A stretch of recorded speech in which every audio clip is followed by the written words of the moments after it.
What's going on, guys? So, I got some random stuff going on. I'm sitting in an 8th gen Civic Si. I tuned this one before, and we got to set it up for the track, so we got to set up boost by gear. One of the biggest downsides to setting up boost by gear through Flash Pro is if you have any different gearing inside the transmission, you're not going to have boost by gear working correctly. So what we're doing now, what I'm doing here is calculating percentage and numbers to figure out what duty cycle is going to result in specific PSI. I'll flip the program around really quick. I'm sorry, I'll flip the phone around really quick. And the program and the setup that we're running is Cortex. Cortex electronic boost controller. You can see the little guy right there. Really nice feature to have. If you got an 8th or 9th gen Civic, I'm going to highly recommend this to other customers as well.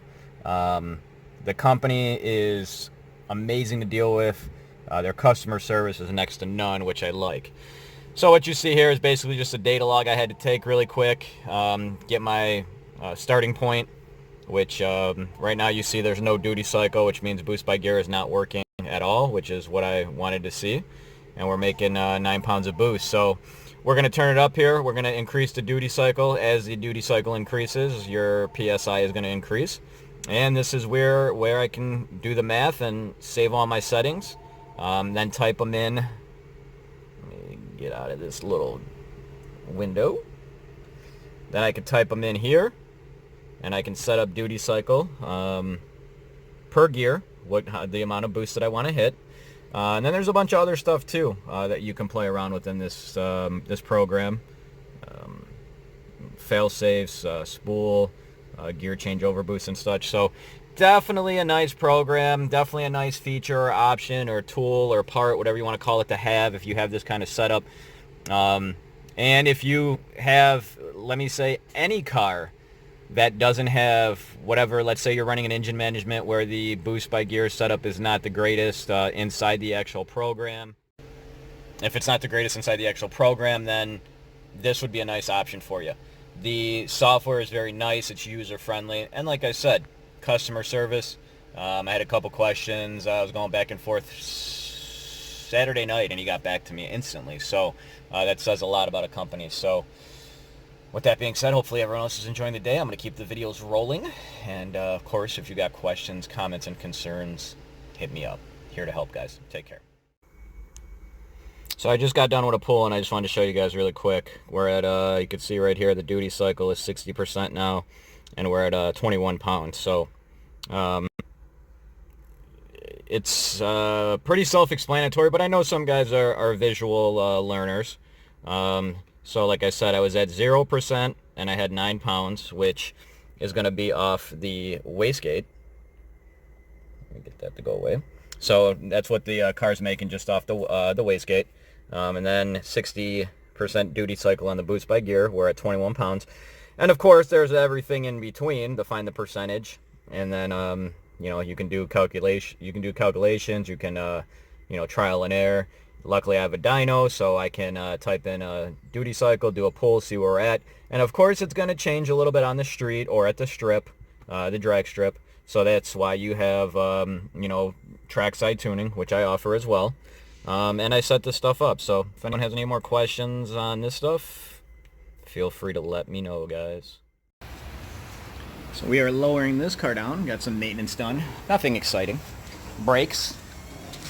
Brakes all around. It needed brakes. You cannot see because of the glare. But yes, so got this one knocked out. On to the next one for routine maintenance.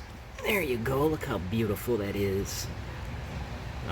So yeah, this is just a routine maintenance job. We do a lot of these. I would say 70% of the shop, depends on the month. 50-50, half maintenance, half performance work. We'll see more maintenance pick up in the winter times, and then around the summer times we'll see, like, you know, a lot of AC work, stuff like that. So I guess it just depends the time of the year. So this one up, pull it out, and then on to the next one. What's going on, guys? So I think this might be a two-part video segment. You might see this on the weekly type videos I'm going to get back to doing, and then you might see this on its own video, on its own little dyno project, just so it's easier to follow and read. I got this all motor set up on the dyno today. I'm taking a little bit of notes. I try to do this so the customer can have a heads up. Little stuff that I see before the tune that can maybe pose an issue. Right now I don't see an intake air sensor hooked up. You can see it disconnected over there. There's also could be one right there and it's not connected. We also don't recommend the fuel gauge like that on the fuel rail. We have seen stuff crack off, loosen up over time, and then you have a high pressure line just shooting fuel everywhere. So, you know, stuff like that. And then if you look at the fuel rail, it's actually bowed in the middle. It's because there's not a spacer underneath. This one's got a spacer.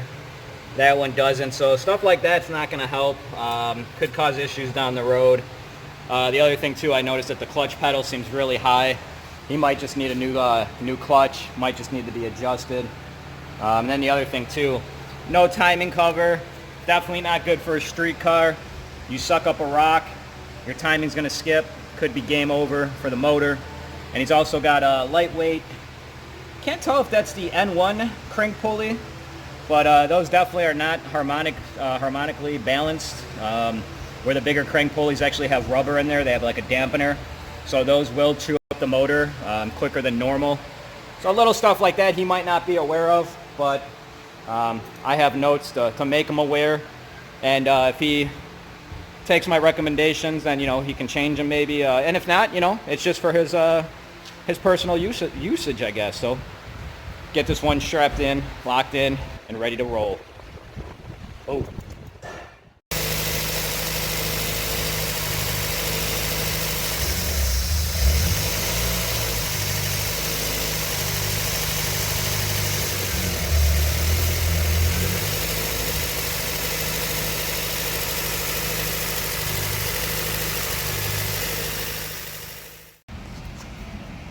So what you're seeing there is me locating a vacuum leak. So the customer actually informed us after I got on the dyno that he thought the map sensor was bad, or possibly bad.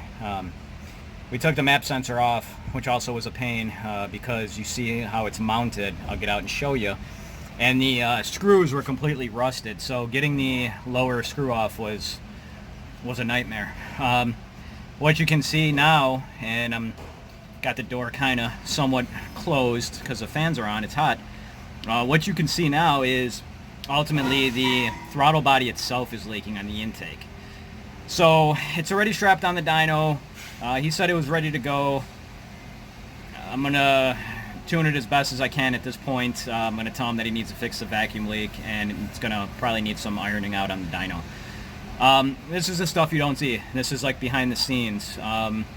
We have no issue fixing problems like that, but they have to be brought up before the car is scheduled for your dyno tune.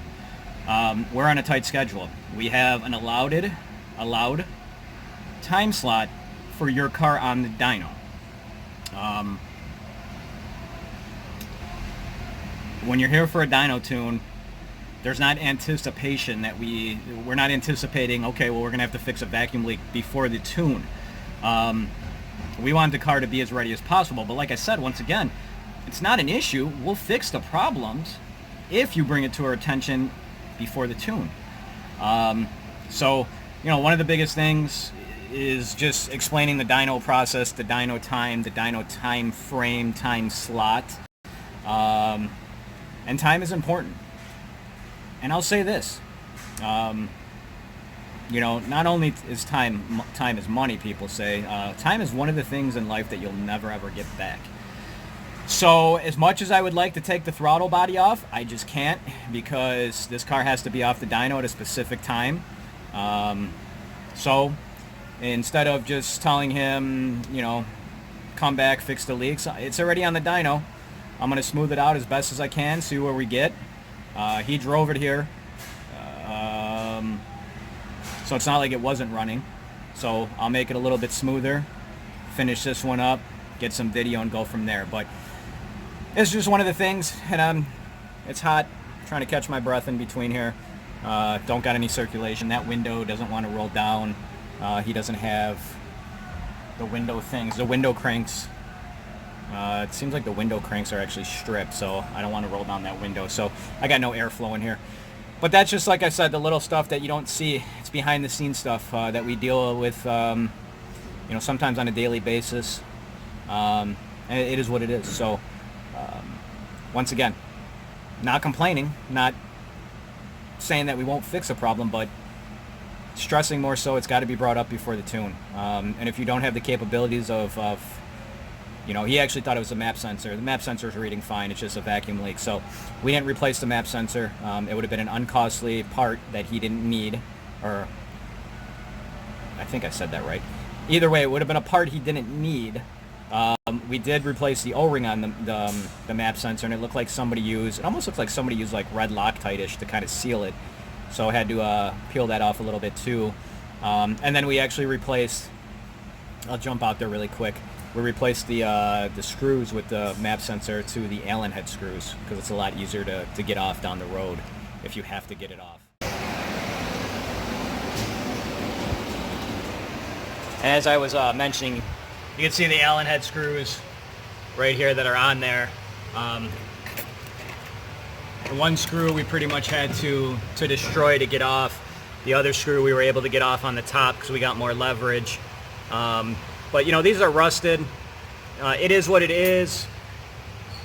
I get why the throttle body is made like that. I don't know how much they're tested and how long in a real life situation. I mean, you can see these bolts are rusted already as well. So one of the things I try to tell people when you're doing an install, think about the possibility, hey, this screw's already rusted. Maybe I shouldn't use it down the road. It's going to be a pain in the butt to get off. Thinking ahead. Try to think a couple steps ahead, so it saves you some hassle down the road. And the other thing we noticed too, that I noticed when I was calibrating the TPS and the tune, we're only seeing 60% throttle, and this throttle cable is too loose. So we're going to adjust it. We don't got much room to work with, so we're gonna see. Might be another thing that has to be fixed and addressed down the road. Either different throttle cable, maybe different custom bracket. We'll see how tight I can get that.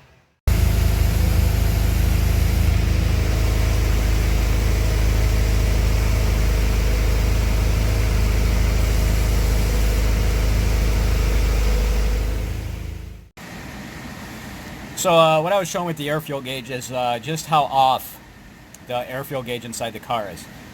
The dyno has its own wideband, has its own air fuel gauge. That is what I tune off of. Occasionally, if you don't have an extra O2 sensor bung, or the O2 bung that I have to tap into is seized, I'll put the wideband in the back in the tailpipe. It doesn't give the most accurate reading because it's getting hit back with air. It's the air is coming back in the tailpipe a little bit. That's like at idle, maybe partial throttle. So I always try to have my O2 sensor in the exhaust itself. The other thing more so too is just to show you how off that gauge is compared to it, where a customer might get in and think, hey, my gauge is reading rich at idle. Realistically, it's not. I have to go off of my dyno. That's why I have a dyno. For this car, I'm pretty much going to be putting an end to it. The vacuum leak is just too severe under partial throttle and wide open throttle. It's throwing the fuel and the ignition tables into a zone where they shouldn't be. And at that point, you're almost kind of just guessing. You can make an educated guess where you think the fueling should be and whatnot, but at the same time, it's not worth putting the motor at harm. So we're going to call this one is what it is. We get back to work. I'm going to throw these clips in between. Like I said, we're going to have a couple, project videos and weekly, daily videos, whatever it is. Trying to do that, keep it entertaining. That's about it, guys. It's hot. Had to shut the door because it was loud out there. On to the next one.